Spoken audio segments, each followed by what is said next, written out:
Today we're building a gaming computer for under $350, and we're going to show you exactly how to do it.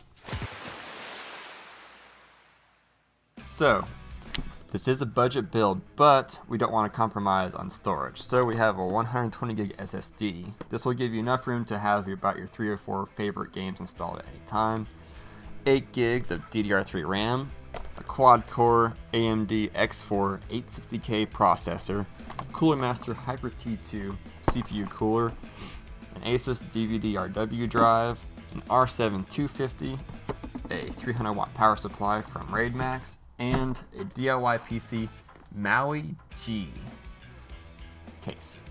Alright. Oh, and to top it all off, an Asus FM2 Plus motherboard. We'll be reviewing this specific PC build as a budget PC in an upcoming video. However, this video is focused on how to build a PC. After unboxing all the parts, set the case on its side on a wide table. Wood is good, it helps prevent static. It's easiest to mount the CPU first. Start by lifting the tensioner on the CPU socket. The CPU has an arrow in the corner to line up with an arrow in the corner of the socket on the motherboard. There may be a notch or pins that will slide into place easily. Do not force the CPU into socket. Replace the tensioner to lock it in. Next, apply thermal paste about the size of the dime to the center of the CPU. The most important thing to remember about thermal paste is don't make bubbles. Set the CPU cooler directly on the thermal paste and line up the tensioner bracket holes.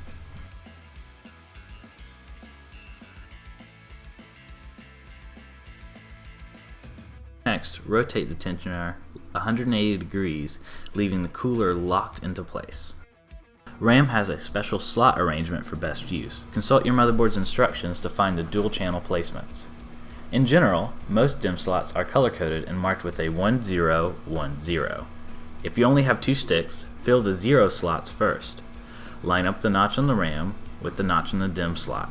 Firmly press down on the corners of the RAM until the latches snap over the top of the RAM, locking it in. Screw down the standoffs that came with your case into the same pattern of screw holes you find on your motherboard. Don't forget to insert the I/O panel shield into the back of your case. As you place the motherboard into the case, make sure the I/O fits snugly into the shield.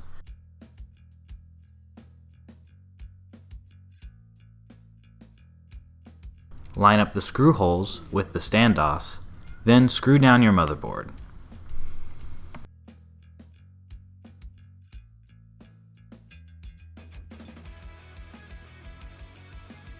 Once the motherboard is in place, consult your motherboard book to discover the proper front panel connector layout. Do this first the right time and your computer is likely to boot up after assembly with no problems.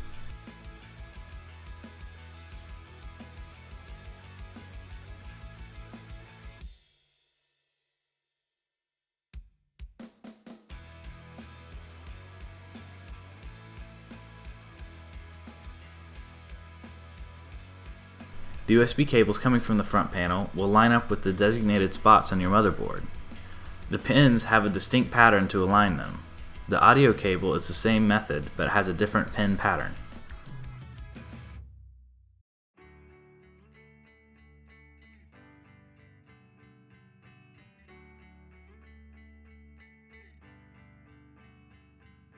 Now add your power supply to the case. Keep in mind any cable management you would like to do as you route the wires.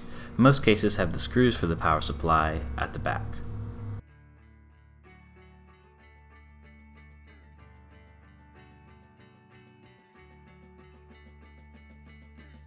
Plug in the 24-pin connector to the motherboard. You can look for the latch to help you line it up. You can't plug it in incorrectly since the pin shields are shaped differently. Do the same with the 4 to 8 pin CPU power.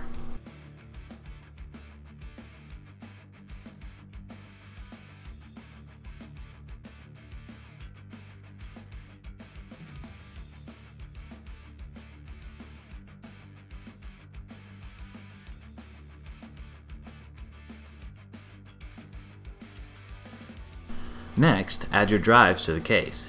Each case has a different arrangement of hard drives and disk drive bays. Some cases have 2.5-inch bays for smaller drives. If not, you'll need to purchase a 2.5 to 3.5 adapter bracket if you have any 2.5-inch hard drives.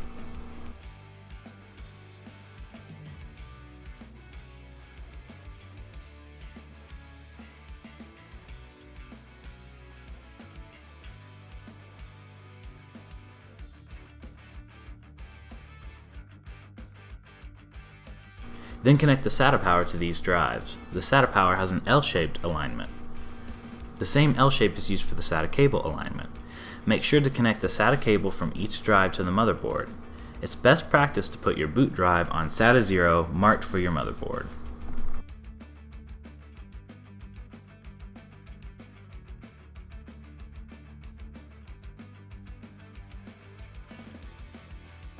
Finally, it's time to insert the graphics card. First, remove the needed number of expansion slot brackets on the motherboard.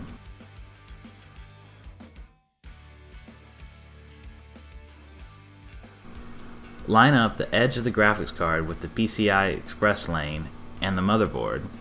Insert the card all the way into the PCI slot and hook the lock over the end of the connection pins.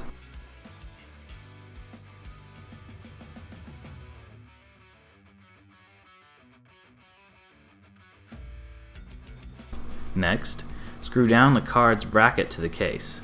Then, if needed, connect the PCI power connectors to the card from your power supply.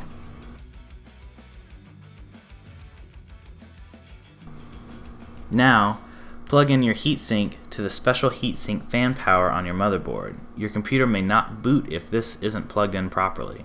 Other case fans may plug into the motherboard similarly. If you have any remaining fans, plug them into the open connectors on the power supply.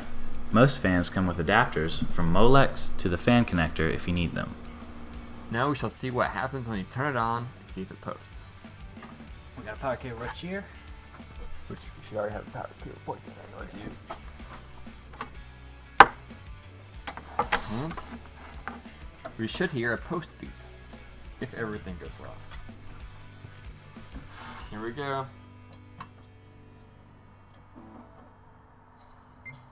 Boop. Yay! It posted. Yep. As you can see, there's a nice green LED in the front. I didn't realize this was actually a transparent window. It's kind of neat. It is. Let me get a better shot of that. It's a good feature. Please help us out. If you want to use our Amazon affiliate link, whenever that shows up in the description, please click it and use it. That'll let us do a lot more build guides like this. Hopefully we can do some with some very high-end products. That would be awesome. Thanks for watching.